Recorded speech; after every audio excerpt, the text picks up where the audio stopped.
Indian premier league অর্থাৎ আইপিএলের ১৮তম আসর শুরু হয়েছে গতকাল শনিবার ২২ মার্চ কলকাতার ইডেন গার্ডেনে উদ্বোধনী ম্যাচে স্বাগতিকদের মুখোমুখি হয় রয়্যাল চ্যালেঞ্জার্স বেঙ্গালুরু।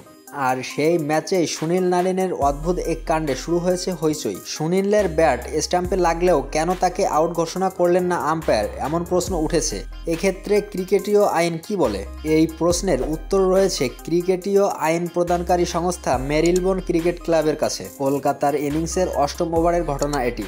শর্ট লেন্থের এবং অফ স্টাম্পের বাইরে করা বলের কারণে এক প্রকার ছেড়ে দেন সুনীল নারিন, যার ফলে বলটি চলে যায় সরাসরি উইকেট কিপারের হাতে। বলটিকে ওয়াইড সিগন্যাল দেন লেগ আম্পায়ার। ঠিক তখনই নারিনের ব্যাট স্টাম্পে লাগে এবং একটি বেল পড়ে যায় এবং সেই সাথে জ্বলে ওঠে স্টাম্প ও বেলের জিং লাইটও। বেঙ্গালুরুর বেশিরভাগ ফিল্ডাররাই তা খেয়াল করেননি, কিন্তু টিম ডেভিড ও বিরাট কোহলি ব্যাপারটি টের পেয়ে হিট আউটের জন্য মৃদু আবেদন করেন, কিন্তু আম্পায়ার তাতে সাড়া দেননি।